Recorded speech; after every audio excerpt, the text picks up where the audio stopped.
Hey guys, I'm back. Again, we're continuing with the CDL manual learning.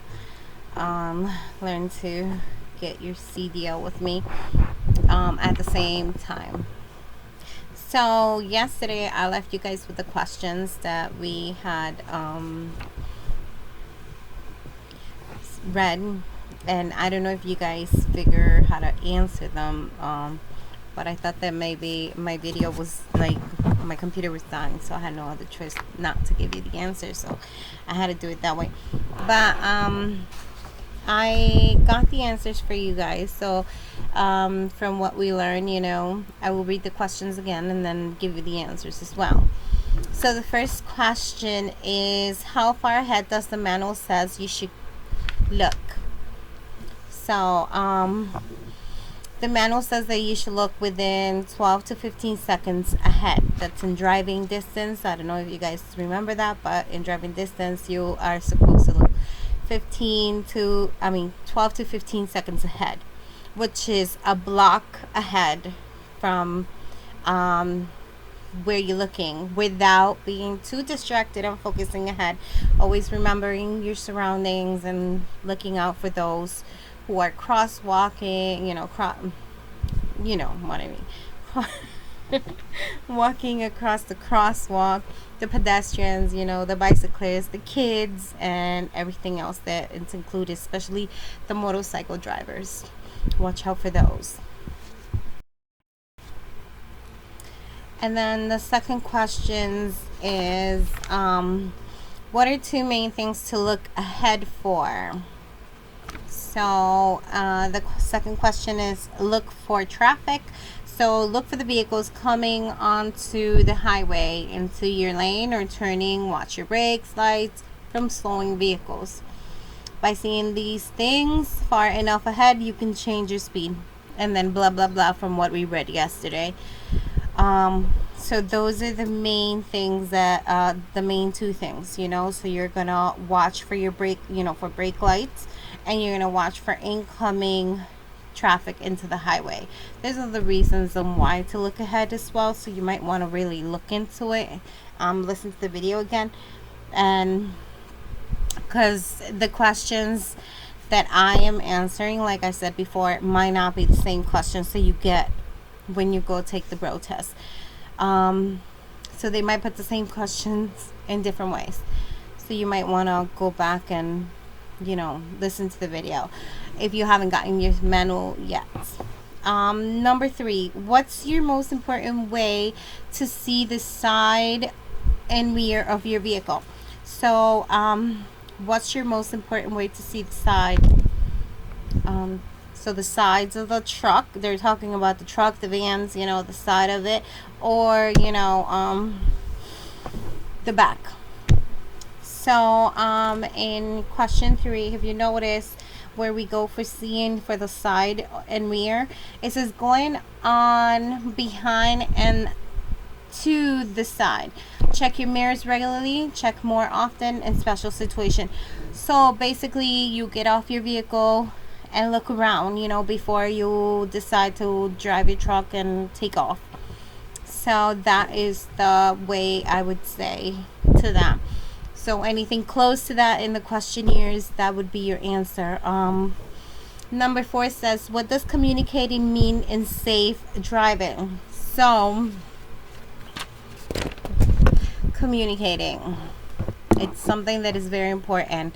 So drivers can know, that's what it means. So drivers can know what you're going to do until you tell them. So it says, oh my god, that is so terrible.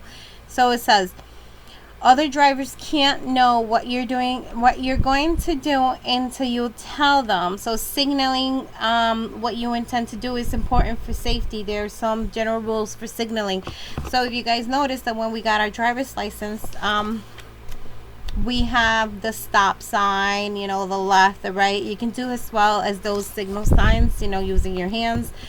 Or you can communicate with your brake lights. So if you're gonna brake before you take a right turn or whatever it is that you're gonna do, you use your brake lights and other ways. So anything around that area would be the answer to that. That's how I would put it. You don't have to do exactly how I would put it, or take my word for it, but you know, you guys can make your own judgment on this. I'm just, you know, putting my point of view as of I would answer these questions. And then it says, where will you place reflectors when stopped on a divided highway? So I think it said something about 10 feet, and 10 feet in the front. Let me go back. I think I have it. Yeah. So 100 feet back. So you put the lights reflector 100 feet back. One, 10 feet closer to the truck, the other one, and then ahead of you 100 feet. So 100 feet, it's more like a vehicle, so a vehicle size. So you'll let yourself guide with your mind has like a car size, you know. So you'll be like, okay, a vehicle size will fit from here to here. So it's basically imagine yourself a parking space. So that's like 100 feet, you know, front, and 100 feet back, and then halfway to, well, a little less than halfway, you know, because you're only 10 feet instead of 100. So a little closer, and always in the middle of the truck, in the back of the truck, never to the side of the road, you know, always in the back of the truck where drivers can see the reflecting lights. So if you notice here, you see it. So you get 100 feet. This is one of the answers I wrote on it. So that's another thing you can do, is write on your papers and you remember that. So 100 feet, 10 feet, and then in front another 100 feet. So it's like a parking space. See, a whole car can fit in there. So imagine a parking space in the front and the parking space in the back. That's if, you know, because obviously you're not going to take a tape measure and start measuring 100 feet back. But it's more like an eye, you know, a decision that you would do. Just thinking of it, to come in, you know, that's how I would do it, you know, if I was out there with a truck. So question number 6 says, what 3 things add up to total stopping distance? So what 3 things would add up to a total of stopping distance? So I also say that on my paper because I went back, and total stopping distance. So there's 3 things that would add up: perception distance, reaction distance, and braking distance. So that is something that they would definitely ask in a question, because when I had a license, I had kind of like a question familiar to that, but it didn't have to do with trucking, but it's something that they do that. So perception distance, reaction distance, and backing distance. Okay. It was hot. It's a little muggy out here on this side.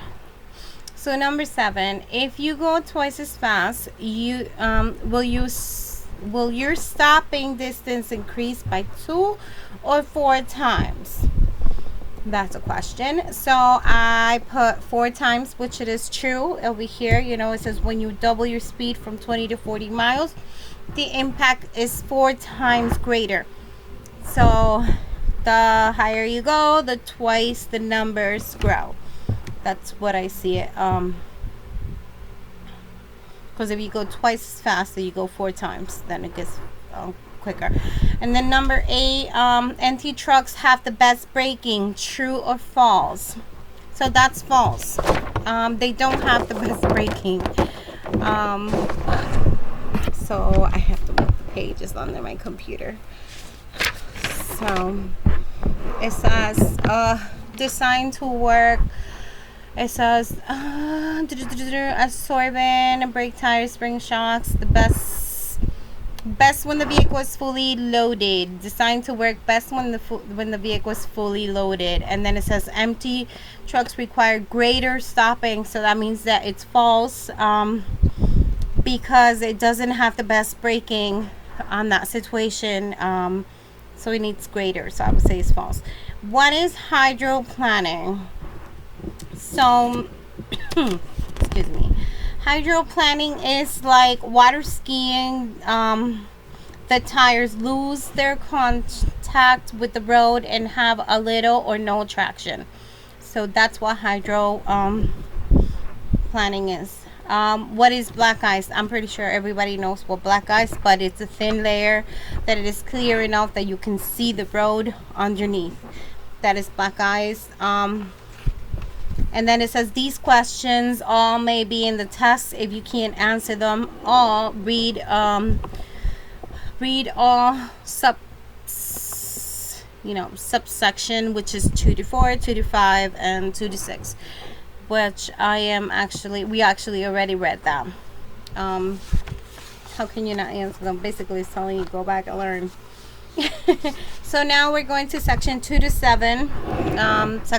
We're gonna to section 7, managing space. To be a safe driver, you need to space all around your vehicle when things go wrong. Space gives you time to think and to take action. To have a space available when something goes wrong, you need to manage space. While this is true for all drivers, it is very important for a large vehicle that they take up more space and that they required more space for stopping and more space for turning. Space ahead. Of all of the space around your vehicle, it is the area ahead of the vehicle, the space you're driving into, that it is the most important. Space ahead, I did that. No need for space ahead. You need space ahead in case you must suddenly stop. According to accident report, the vehicle that trucks and buses most often run into is the ones in front of them. The most frequent cause is following too closely. Remember, if the vehicle ahead of you is smaller than yours, it can probably stop faster than you can. You may crash if you're following too closely. So how much space should you keep in front of you? One good rule says that you need at least 1 second for each 10 feet of vehicle length at speed below 40 miles. At greater speed, you must add 1 second for safety. For example, if you're driving a 40-foot vehicle, you should leave 4 seconds between you and the vehicle ahead in a 6-foot grid. You'll need 6 seconds over 40 miles, and you need 5 seconds for a 40-foot vehicle and 7 seconds for a 5-foot vehicle. One of the things that when I was working for driving senior buses for PBTA, the one thing that did mention was that you have to count. It's always good to count like 4 seconds. So before you reach a vehicle, you count like you letting space. You count 1 second, 2 seconds, 3 seconds, 4 seconds, 5 seconds, depending how much space. So what they consider that would be like 1 parking space ahead of you empty. So every time you drive, imagine there's a vehicle in front of you that is ahead of you while the other one's like here, and you're like, so this space is in the middle, so the vehicle's here. This space is the empty one, and then you're back here at the back of it. So you'll be like this, vehicle, empty space, and you'll be back here. So this is basically how, they see it. I was taught this, at parent transit units, so maybe that might help in some way. And then we go to the next page. So it says, to know how much space you have, wait until the vehicle ahead passes a shadow on the road, a pavement marking, or some other clear landmarks. Then count off seconds like this: 1001, 1002, and so on until you reach the same spot. Compare your counts with the rules, or 1 second for each 10 feet of length. If you're driving a 40-foot truck and only counted up to 2 seconds, you're too close. Drop back a little and count again until you have 4 seconds of following distance, or 5 seconds. If you're going over 40 miles after a little practice, you will know how far back you should be. Remember to add 1 second for speed above 40 miles per hour. Also remember that when the road is slippery, you need much more space to stop. Big vehicles need more space to stop, so that is a common sense thing that we need to do. And then it gives you like an image here for you guys to see, which I always show you guys the image. see.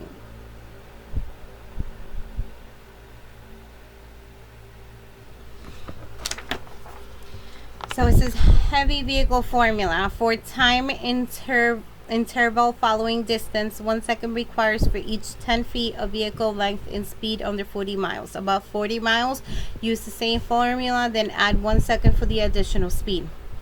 So 40-foot truck, 40 miles, 4 seconds. 50-foot truck, 6 seconds. 60-foot truck, 6 seconds.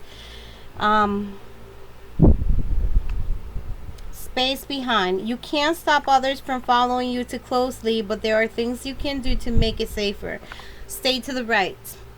Heavy vehicles are often tailgated when they can't keep up with the speed of the traffic. This often happens when you are going uphill. If a heavy load is slowing you down, stay in the right lane if you can. Going uphill, you should not pass another slow vehicle unless you can get around quickly and safely.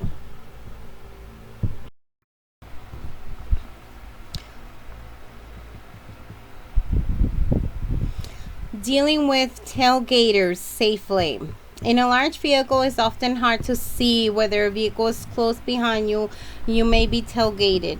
When you're traveling slowly, drivers trapped behind slow vehicles often follow closely. In bad weather, many car drivers follow large vehicles closely during bad weather, especially when it is hard to see the road ahead. If you find yourself being tailgated, here are some things you can do to reduce the chances of a crash. Avoid quick changes. If you have to slow down or turn signal early, hit pause by mistake. So if you have to slow down or turn signal early and reduce speed very gradually, increase your following distance. Opening up room in front of you will help you avoid having to make sudden speed or direction changes. It also makes it easier to the tailgater to get around you. Don't speed up. It's safer to be tailgated at a low speed than at high speed. Avoid tricks. Don't turn on your tail lights or flash your brake lights. Follow the suggestions above. So space to the side.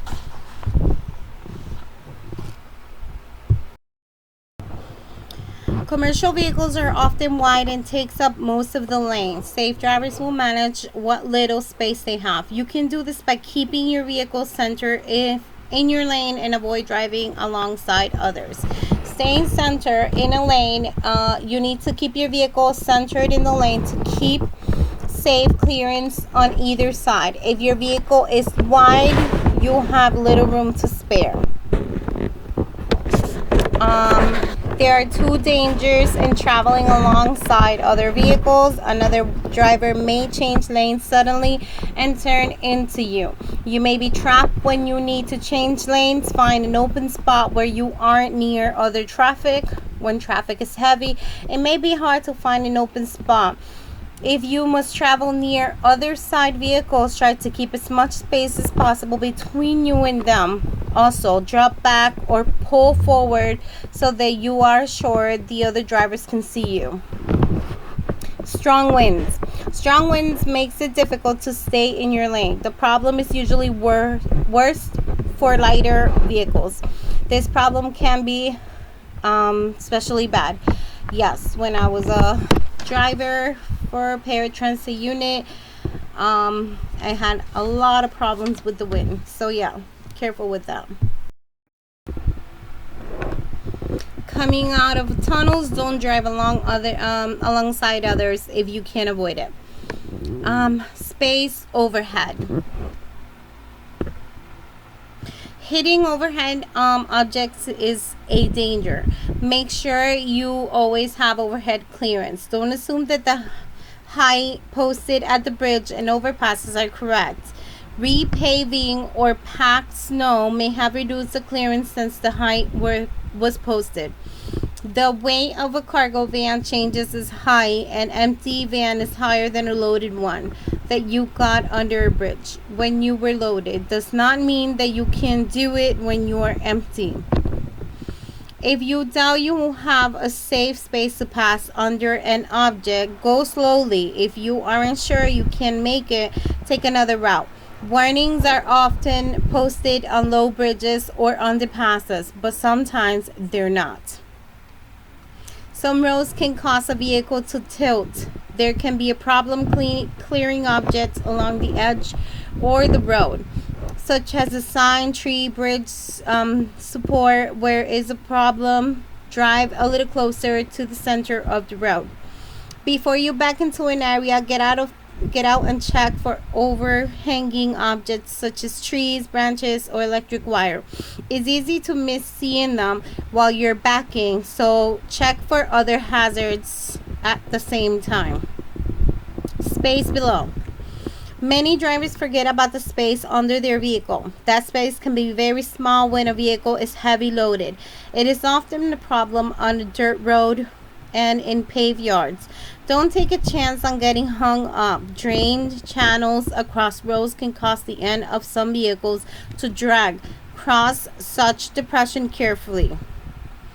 Railroad tracks can also cause problems, particularly when pulling trailers with a low underneath clearance. Don't take a chance on getting hung up halfway across. Space to turn. The space around a truck or bus is important in turns because of wide turning and off-tracking. Large vehicles can hit other vehicles or objects during turns. Right turns. Here are some rules to help prevent right turns crashes. Turn slowly to give yourself and others more time to avoid problems. If you're driving a truck or a bus that cannot make the right turn without swinging into another lane, turn wide as you complete the turn. Keep the rear of your vehicle close to the curb. This will stop other drivers from passing you on the right side. Don't turn wide to the left as you start the turn. A following driver may think you're turning left and try to pass you on the right. You may crash into other vehicles as you complete your turn. If you must cross into the oncoming lane to make a turn, watch out for the vehicles coming towards you. Give them room to go by or to stop. However, don't back up for them because you might hit someone behind you. So it has like this little example here, you know.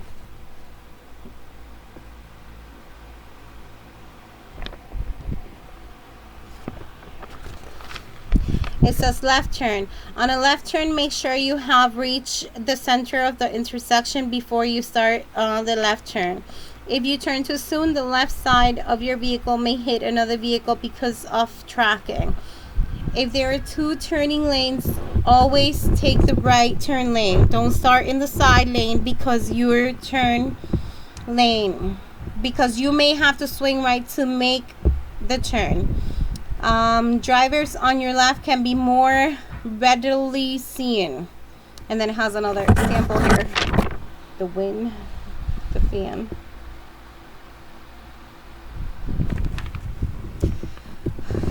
So that brings you to that page.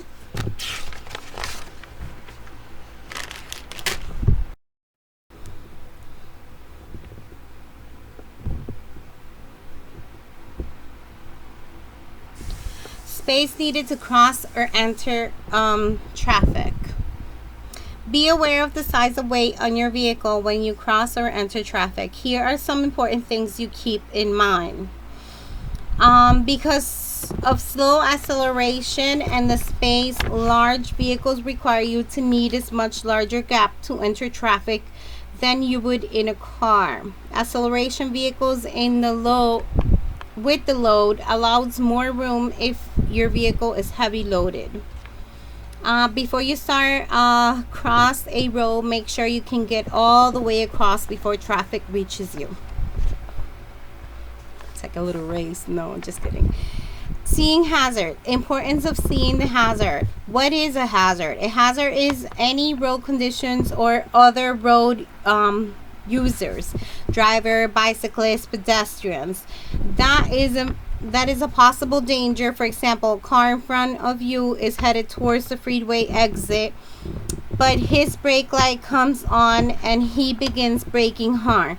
This could mean that the driver is uncertain about taking the ramp. He might suddenly return to the highway. This car is a hazard. If the driver of the car cuts in front of you, it is no longer just a hazard, it is an emergency. Seeing hazard lets you be prepared. You will have more time to react if you see hazard before they come emergencies. In the example above, you might make a lane change or slow down to prevent a crash if the car suddenly cuts in front of you. Seeing this hazard gives you time to check your mirrors and signal lane changes. Being prepared reduces the danger. A driver who did not see the hazard until the slow car pulled back on the highway in front of him would have to do something very suddenly. Sudden braking is a quick lane change, is much more quickly to lead to a crash. So if you have to, instead of braking real quick, you can brake if you have the space and the time. But if you see that you have the space on your left lane, I would say change lane. That's what I did with my van. When I knew that I was too close to brake and there was vehicles behind me, if I looked to my left and I saw that I had a gap on my left, you try to avoid an accident however you can. But if you can brake, I would recommend you slowly brake if you have the distance. So learning to see hazards. There are often clues that will help you see hazards. The more you drive, the better you can learn to see hazards. This section will talk about hazards that you should be aware of.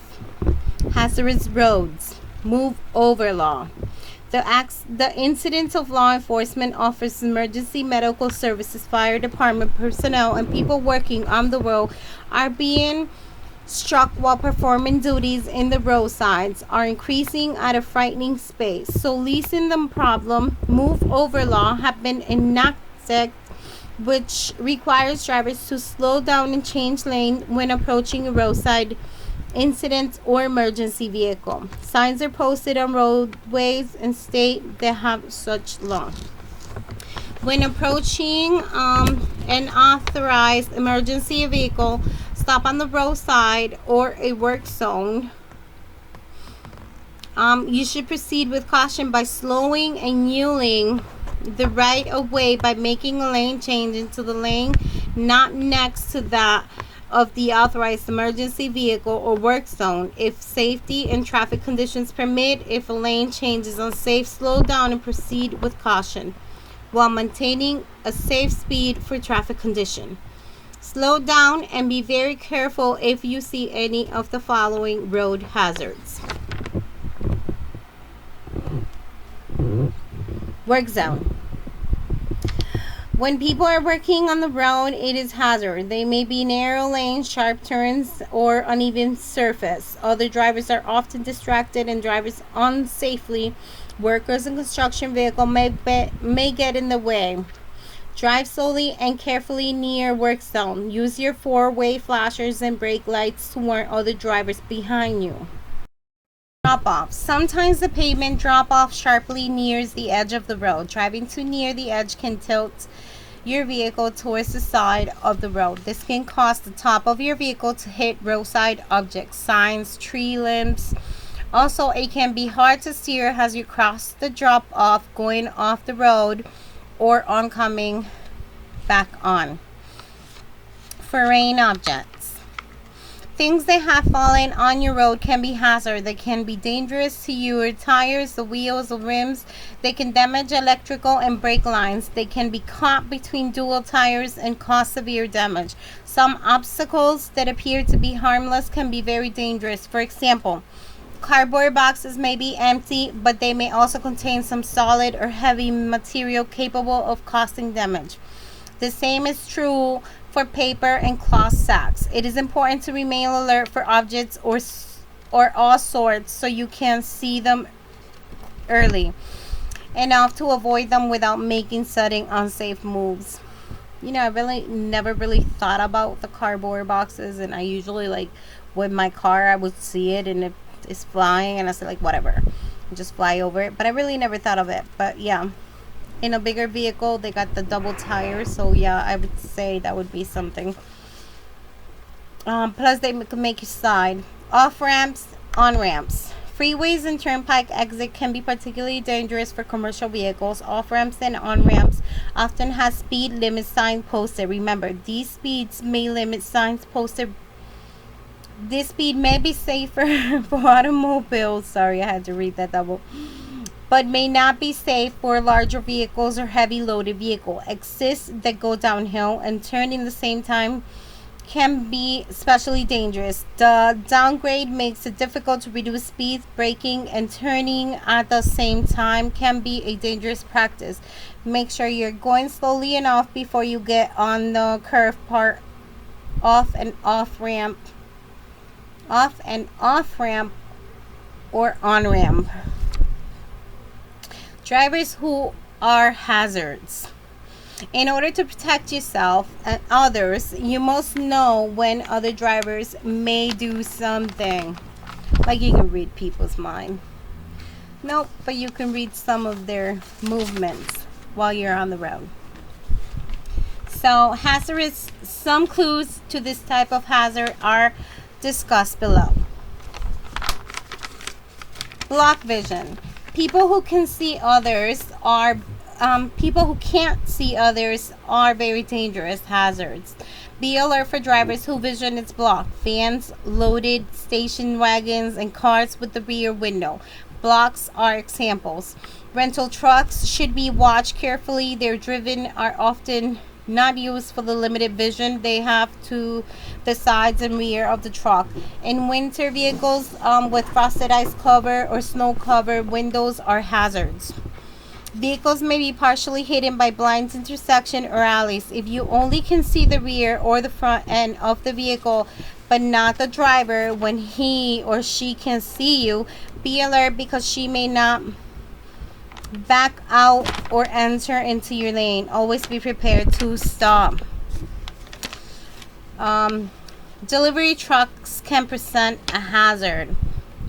Yes, they can. I'm sorry to say this, but especially Amazon's truck. Packages or vehicle doors often blocks the driver's vision. Drivers of step vans, postal vehicles, and local delivery vehicles often are in a hurry and may suddenly step out of their vehicles or drive their vehicle into the traffic lane. Parked vehicles can be hazards, especially when people start to get out of them, or they may suddenly start up and drive onto your way. Watch for movement inside the vehicle or move to the vehicle itself that shows people are inside. Watch for braking lights and backup lights, exhaust, and other clues that a driver is about to move. Be careful of a stop bus. Passengers may cross in front of the or behind the bus, in front or behind the bus, and they often can't see you. Pedestrians and bicyclists can also be hazards. Walkers, joggers, bicyclists may be on the road which they're back to the traffic, so they can't see you. With their back to the traffic, so they can't see you. Sometimes they wear portable stereos with headsets so they can't hear you either. This can be dangerous on rainy days. Pedestrians may not see you because of hats or umbrellas. They may be hurrying up to get out of the rain, and may not pay attention to the traffic. Also, I would add in there, distracted with their cell phones, which it might be on the next one. Distraction. People who are distracted are hazards. Watch for where they are looking. If they are looking elsewhere, they can't see you, but be alert when they are looking at you. They may believe that they have the right of way. I get a lot of those. Children tend to act quickly without checking traffic. Children's playing with one another may not look for traffic and are very serious, especially going after a ball. Talkers. Drivers or pedestrians talking to one another may not be paying close attention to the traffic as well. Workers.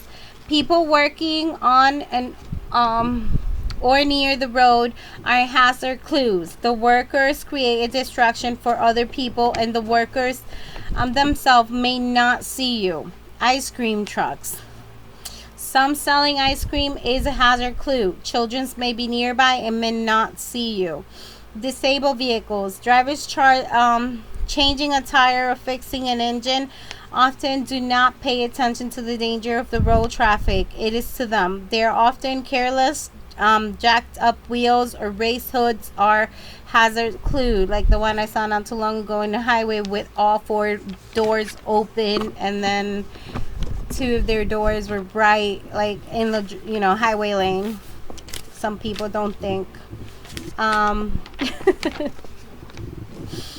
Accidents are particularly hazardous. People involved in the accidents may not look for traffic. Passing drivers tend to look at the accident. People often run across the road without looking. Vehicles may slow or stop suddenly.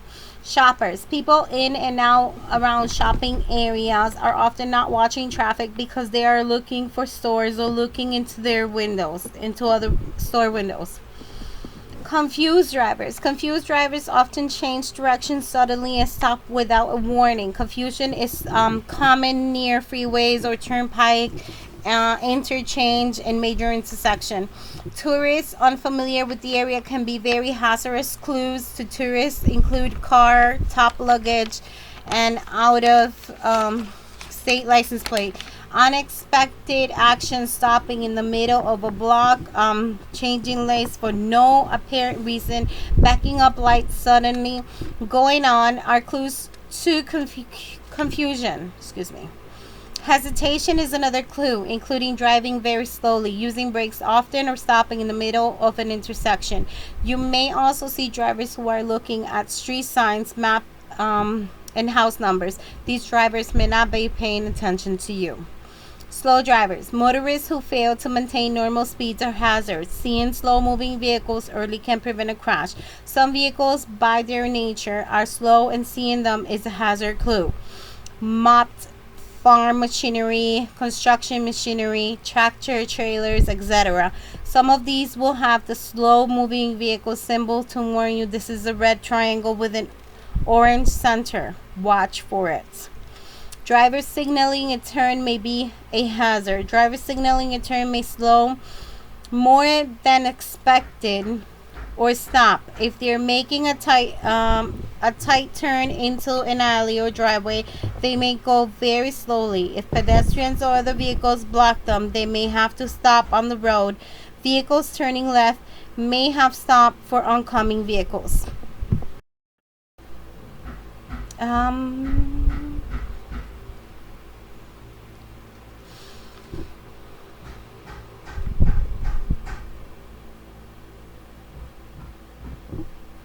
Okay, slow drivers. Motorists who fail to maintain normal speed are hazards. Seeing slow-moving vehicles early can prevent a crash.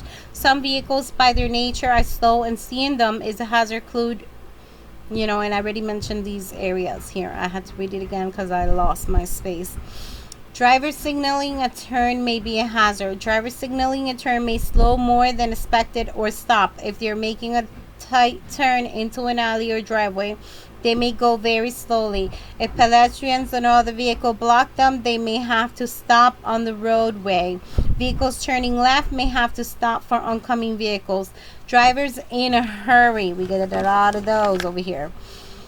Drivers may feel your commercial vehicles preventing them from getting where they want to go on time. Such drivers may pass you without a safe gap in an incoming traffic. Like when they're reaching the highway and their exit is getting closer and they know that you're like slower than them because your truck has to take a wide turn. So when trucks take wide turns, that means you have to reduce your speed. That you might probably learn that here. Because your truck can tilt, and flip. So they tend to cut off in front of you.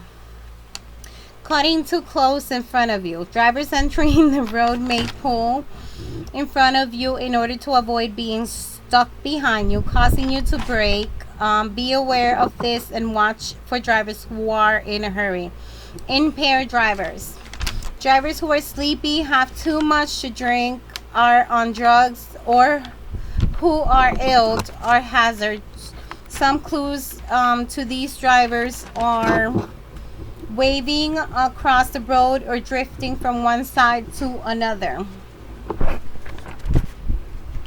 leaving the road, dropping right wheels into the shoulder, or bumping across a curb in a turn, stopping at the wrong time, stopping at a green light, or waiting too long at a stop, open windows in cold weather, speeding up slowly, down suddenly, driving too fast or too slow.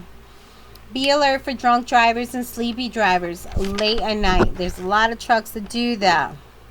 This is why you not only watch out for those who fall asleep, watch out for yourself as well.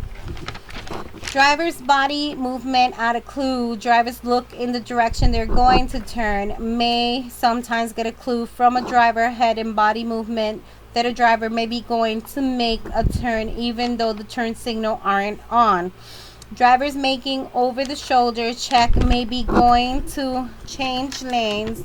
These clues are most easily seen in motorcyclists and bicyclists. Watch other road users and try to tell whether you might do something hazardous. I got a fly in my room.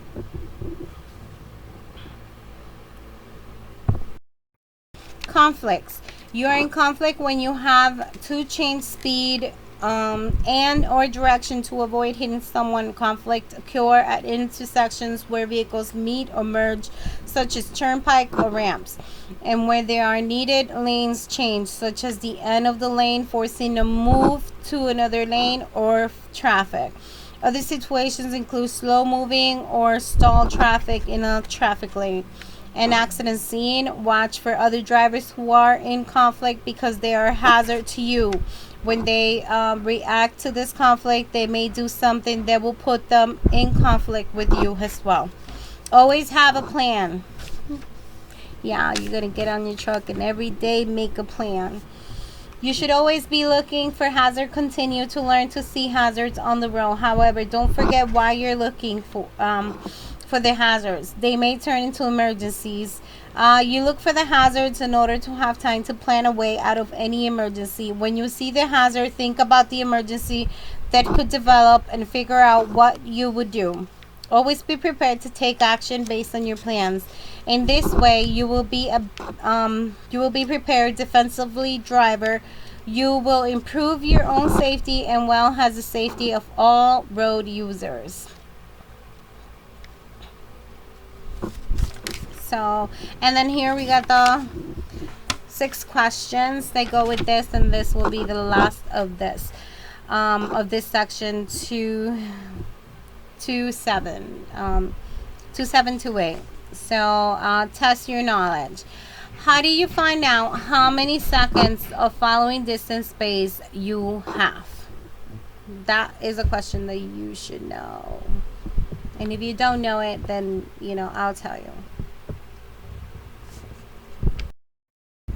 Okay, so if you guys don't remember, there was this image that I showed you guys that I want you guys to remember this, because this is a question that you will have in the test. So if you remember this image, my pages are running away because of my fan. So this image here, see the loads of truck, try to remember that image, in your hand. So this image here, it shows you, let me lower it down so you can see. 40-foot truck under 40 miles per hour, 4 seconds. I'm sorry, here we go. That's for this one. 50-foot truck above 40 miles, 6 seconds. So this one's 6 seconds. And then 60-foot truck under 40 miles. So under 40 miles, another 6 seconds. So it goes above, you got to give it a little more distance. But if you do what I said, keep a vehicle distance away, you won't have that problem. It's what I did with my previous company, and it always worked out well. So that's question number 1. Question number 2. If you're driving 30-foot vehicle at 55 miles, how many seconds of following distance should you allow? So basically, we just did that, that's like the same questions in different ways. So the first one was, how do you find out how many seconds of following distance space you have? And it goes according to the bigger the car, the more seconds you know, you give for distance. So the other one, if you're driving 30-foot vehicle at 55 miles per hour, how many seconds of following distance would you allow? Which we read a 50-foot is 6 seconds if it's above 40 miles. So here they're saying 30 foot 55 miles. So 30 foot at 55, 30 is less than 40. If 4 seconds is for 40, I would stick to 4 seconds, because it's for every 40 miles is 1 second. So just stick at 4 seconds, because that's where everything starts. So number 3, you should decrease your following distance if somebody is following you too close. True or false? I would say that that is true. No, that fly is annoying me. I gotta kill it. Hold on. I didn't catch it. She's somewhere. Anyways, okay. You should decrease your following distance if somebody's following you too close. True or false? So it says increase your following distance. Opening your front room in front of you will help you to avoid having to make it sudden speed or direction changes. It also makes it easier for the tailgater to get around you. So I would say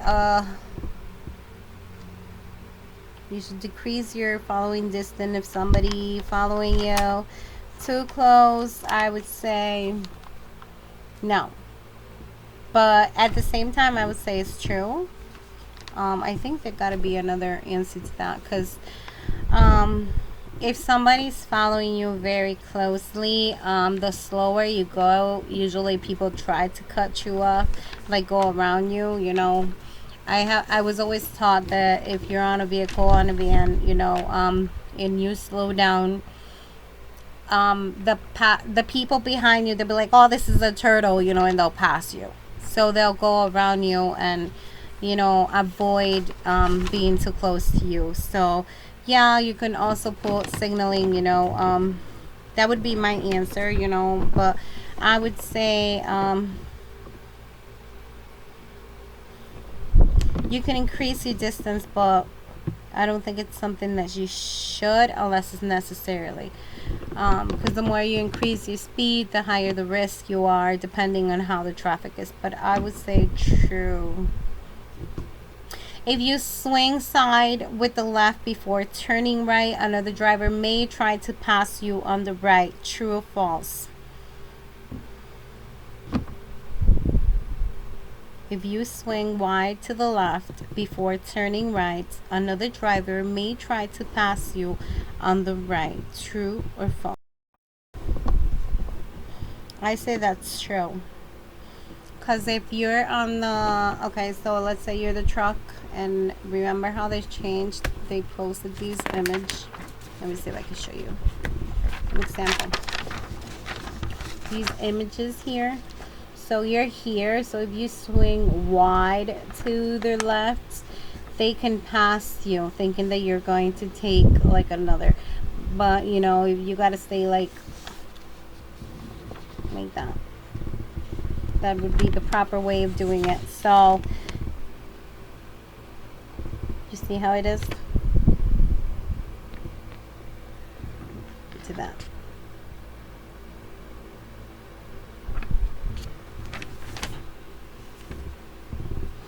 That's the two proper ways of doing it. So if you're in one lane, because obviously you don't have an extra lane on your left, you have to stay in the lane, but you signal. You don't go all the way wide to the, you know, to your left. You can't swing wide to the left before turning right, because the driver can pass you, because they will not know what you're doing. So that's true. What is a hazard? So what is a hazard? There's a lot of hazards. I think we read a lot of hazards that we had. A hazard is any road condition that it is possibly considered danger, like a driver, bicyclist, or a pedestrian. This is me saying it on my own, but I may be right. Yes, it is. It says the hazard is in any road condition or the other road users. And then it says pedestrian, bicyclist, etc. So yeah, that would be the answer to that. Why make emergency plans when you see a hazard? I would say it prevents you from getting into an accident. But we can look here what is set for that.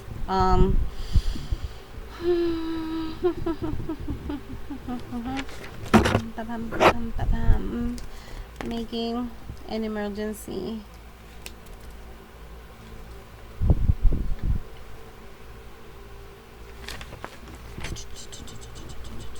Let me look for it. It was right in my hands all this time. So it says always have a plan. So that was the last thing we read in the thing. It says always be prepared to take action based on your plan. So you always have an emergency plan, because you look in order to have time to plan a way out of any emergency. When you see a hazard, think about the emergencies that could develop and figure out what you would do. So basically have an emergency plan, like if I see a person in the road work, slow down, move to your left in the lane, let him be on his own if you can. If not, slow down and go with caution. Always paying attention to the pedestrian, always looking ahead. These are basics, automatic safety plans, but sometimes we get distracted of other things happening, like it said on the paper. So always have an emergency plan. Always basically think a lot about the road. One thing, this is the end of it, so there's no more question after this. Me thinking back on my job, on my previous job that I had, working in a driving position, it is not something easy. A lot of people think, drivers just drive around and they do nothing. Yeah, it might look like that to you, but it is not really officially true. We do a lot of thinking. We think so much about the safety, what's the right way to take the turn. I don't know if you guys ever focus on this, but this is like something that already becomes accustomed to you guys when you guys are driving your regular vehicles. You guys look at the road and you guys just drive and not think, but you thinking about your house, what you got to do, and blah blah blah. But when I worked as a driver and I had to bring people to their homes, I had a lot to think about. I had to think about the safety, the red lights, if somebody's in a bicycle, a child. I always had to, so I didn't have no time to think about my family or think about my work or whatever.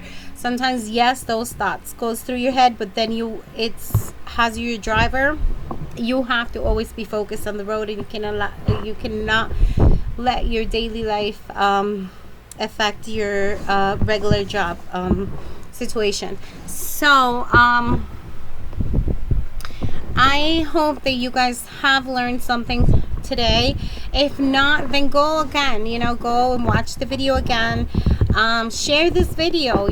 There might be other people here who also want to learn about their CDL. Let's help each other out, and let's be a good Samaritan, right? I think that's the right word to say it, since I'm reading the book. Let's be a good Samaritan, and let's look out for each other. There's a lot of people out there who do not have a job, but they do have a license, and maybe they need to take this test. So let's just like and let's share this video. You really don't have to like my videos, because I'm not here for likes and stuff like that, but share the video, share it for other people to see it, and maybe they can get themselves a class B license like I'm trying to do here. After section 2, this one, the next section, we're going to I put the page in the wrong place, so hold on, let me pass my pages. 18, 19. We did 2, 9. So the next section would be, I think we're almost done with section 2. Remember, we had to do section 1, section 2, and section 3 for class B license. So it's what we're doing. So we're doing section 2. Section 2 is pretty big. We have the next one before the next test is up to page 23. We are right now on page 19. So this section goes all the way to page, wait a minute.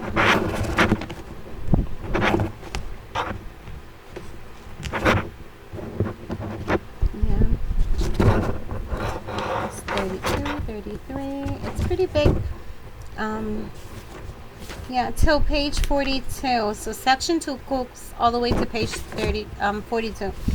So we're going to be doing this test for quite a bit. But I'm giving you little by little because this is how I would focus on mine, so I can go back on my video and I don't have to be watching more than 2 hours of this class, you know, because it does get tiring after a while. So just go over it again, you know, and ask yourself the same questions. Write these questions that I say, write them down in a notebook and then on a piece of paper. Don't write the answers to it, you know, go and look for it. So basically go on the video and say, oh yeah, she did said this, and then go back on the video and check to see if that was the correct answer. So answer, you know, if you notice, the answers that I give you are at the end of the video, not during the video time, so it's not like you're cheating. So you're like studying the same questions that I did to you. You write them down and then you watch the video. Just don't watch the ending of it. So like that, you don't get the answers to the questions. Or you can watch them with me and listen to the questions and answer them like that. So if you get them like that, then you know, you'll be like, oh, I already know that question. Oh, I already know this question. So try doing that and focus on it. And I hope you guys learned something, and I hope I learned something as well, because this is not just for me to show it to you guys of what I'm doing or to make a video. I'm actually learning this because this is something I need for myself, and at the same time I wish that someone else out here that also needs it can get it done. So have a nice day, you guys. It's 3 o'clock. I gotta get some food done for my husband, who's going to be coming out of work pretty soon. And I hope you guys have a nice day. Don't forget to share, subscribe, and like if you want to. And I will see you mañana, tomorrow.